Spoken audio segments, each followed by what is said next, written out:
जय हिंद दोस्तों, स्वागत है आपका जय बालाजी क्लासेस में। दोस्तों आज हम पढ़ने जा रहे हैं सिंधु घाटी सभ्यता का धार्मिक जीवन। तो दोस्तों आइए देखते हैं सिंधु घाटी सभ्यता के धार्मिक जीवन के बारे में। तो दोस्तों सबसे पहले बात करते हैं हम कि वर्तमान में जो भारतीय धर्म है वह किससे प्रेरणा ले रहा है। तो दोस्तों वर्तमान में भारतीय धर्म आज भी सिंधु घाटी सभ्यता से प्रेरणा ले रहा है। ठीक, चलिए इसके बाद हम बात करें दोस्तों कि संपूर्ण हड़प्पा सभ्यता में हमें मंदिर जैसी कोई भी संरचना देखने को नहीं मिलती है। ठीक, चलिए इसके बाद हम बात करें दोस्तों सिंधु घाटी सभ्यता में हमें धर्म के प्रमाण तो देखने को मिले हैं, लेकिन दोस्तों सिंधु घाटी सभ्यता में जो धर्म था वह समाज का एक अंग था।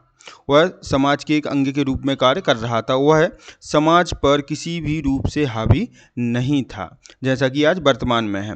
ठीक, इसके बाद हम बात करें दोस्तों सिंधु घाटी सभ्यता जो थी वह लौकिक सभ्यता थी, अर्थात जो चीज़ें देखी जाएं उन्हीं पर विश्वास करना, जैसे कि हमारा मूर्ति पूजन। ठीक है, तो आइए देख लेते हैं दोस्तों कि वर्तमान भारतीय धर्म आज भी किससे प्रेरणा ले रहा है। तो सिंधु सभ्यता से प्रेरणा ले रहा है। इसके बाद हम बात करें दोस्तों कि क्या संपूर्ण हड़प्पा सभ्यता में हमें मंदिर जैसी कोई भी संरचना देखने को मिली है। तो दोस्तों संपूर्ण हड़प्पा सभ्यता के क्षेत्र से कोई मंदिर जैसी संरचना नहीं मिली है। इसके बाद हम बात करें दोस्तों सिंधु घाटी सभ्यता में धर्म के प्रमाण तो देखने मिले हैं, परंतु धर्म जो था वह समाज का क्या था दोस्तों, एक अंग के रूप में कार्य कर रहा था। इस सभ्यता में दोस्तों धर्म जो था समाज पर पूर्ण रूप से हावी नहीं था।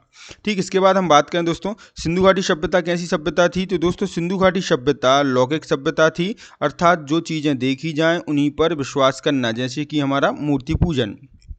ठीक, चलिए इसके बाद हम बात करें दोस्तों कि सिंधु घाटी सभ्यता के स्थल मोहनजोदड़ो से मातृ देवी की मूर्ति मिली है तथा सिंधु घाटी सभ्यता के हड़प्पा नामक स्थल से उर्वरता की देवी की मूर्ति मिली है, जिसके गर्भ से पौधे को निकलता हुआ दिखाया गया है। तो दोस्तों ये दो मूर्तियां मिली हैं, जिससे हमें यह प्रमाणित होता है कि इस सभ्यता के लोग मातृ देवी की पूजा करते थे। तो आइए दोस्तों देख लेते हैं कि मातृ देवी की मूर्ति मोहनजोदड़ो से प्राप्त हुई है और उर्वरता की देवी की मूर्ति हड़प्पा से प्राप्त हुई है, जिसमें एक स्त्री के गर्भ से पौधे को निकलता हुआ दिखाया गया है। इस प्रकार यह प्रमाण मिले हैं कि इस सभ्यता के लोग मातृ देवी की पूजा करते थे। ठीक, चलिए इसके बाद हम बात करें दोस्तों इस सभ्यता का प्रमुख देवता किसे माना गया है। तो दोस्तों इस सभ्यता का प्रमुख देवता पशुपतिनाथ को माना गया है। ठीक, हड़प्पा से दोस्तों अनेक मोहरें प्राप्त हुई हैं। इन मोहरों पर दोस्तों 3 मुख वाले देवता अर्थात पशुपतिनाथ का चित्र बना हुआ है, जिनके चारों तरफ कई पशु बैठे हुए दिखाई दिए हैं। ठीक, इन सारे पशुओं पर हम ऐसा मानते हैं कि इन सारे पशुओं पर नियंत्रण करने वाले देवता को क्या कहा जाता है, पशुपतिनाथ कहा जाता है। ठीक, तो आइए देख लेते हैं हम दोस्तों कि इस सभ्यता के सबसे प्रमुख देवता किसे माना गया है। तो किसे माना गया है, पशुपतिनाथ को ही माना गया है। अब इसके बाद हम बात करें दोस्तों कहाँ की मोहरों पर 3 मुख वाले देवता अर्थात पशुपतिनाथ का चित्र बना हुआ है। तो दोस्तों हड़प्पा से मोहरें प्राप्त हुई हैं जिन पर 3 मुख वाले देवता पशुपतिनाथ का चित्र बना हुआ है, जिनके चारों तरफ कई पशु बैठे हुए दिखाई देते हैं। इन सारे पशुओं पर नियंत्रण करने वाले देवता को क्या कहा गया है दोस्तों, पशुपति कहा गया है। ठीक, इसके बाद हम बात करते हैं क्या सिंधु घाटी सभ्यता में हमें लिंग योनि पूजा के प्रचलन का आभास मिलता है। तो दोस्तों हाँ, हमें सिंधु घाटी सभ्यता में लिंग योनि पूजा के प्रचलन का आभास मिलता है। वो कैसे। तो दोस्तों सिंधु घाटी सभ्यता के अनेक स्थलों से हमें लिंग योनि भारी संख्या में मिले हैं, जिससे योनि और लिंग पूजा के प्रचलन का आभास मिलता है। तो दोस्तों आइए देख लेते हैं कि लिंग योनि पूजा। तो दोस्तों सिंधु घाटी सभ्यता के अनेक स्थलों से लिंग योनि भारी संख्या में मिली हैं, जिससे योनि और लिंग पूजा के प्रचलन का आभास मिलता है। इसके बाद हम बात करें दोस्तों क्या सिंधु घाटी सभ्यता में सूर्य पूजा प्रचलित थी। तो दोस्तों हाँ, सिंधु घाटी सभ्यता में सूर्य पूजा प्रचलित थी। इसको हम कैसे प्रमाणित कर सकते हैं। तो दोस्तों सिंधु घाटी सभ्यता के स्थल मोहनजोदड़ो से प्राप्त मोहरों और मृद भांडों पर स्वास्तिक के चिन्ह बने हुए हैं, जिससे यह प्रमाणित होता है कि इस सभ्यता में सूर्य पूजा का प्रचलन था।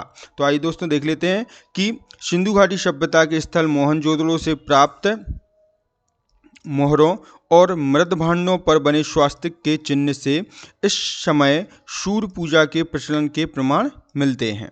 ठीक, चलिए इसके बाद बात करें दोस्तों कि क्या सिंधु घाटी सभ्यता में अग्नि पूजा का प्रचलन था। तो दोस्तों हाँ, सिंधु घाटी सभ्यता में अग्नि पूजा का प्रचलन था। यह बात कैसे सिद्ध होती है? तो दोस्तों इस सभ्यता के स्थल कालीबंगा व लोथल से धार्मिक महत्व की अग्नि वेदियाँ मिली हैं, जिससे प्रमाणित होता है कि इस सभ्यता में अग्नि पूजा का प्रचलन था। ठीक, तो आइए देख लेते हैं दोस्तों कि सिंधु घाटी सभ्यता के स्थल कालीबंगा व लोथल से धार्मिक महत्व की अग्नि वेदियाँ मिली हैं, जिससे अग्नि पूजा के प्रचलन की बात सिद्ध होती है। ठीक, चलिए इसके बाद हम बात करें दोस्तों कि इसके अतिरिक्त सिंधु घाटी सभ्यता में और कौन कौन सी पूजा प्रचलित थी। तो दोस्तों इसके अतिरिक्त सिंधु घाटी सभ्यता में पीपल की पूजा, नाग पूजा और जल पूजा आदि का प्रचलन भी था। ठीक, तो आइए देख लेते हैं दोस्तों कि इसके अतिरिक्त सिंधु घाटी सभ्यता में पीपल की पूजा, नाग पूजा और जल पूजा आदि का प्रचलन भी था।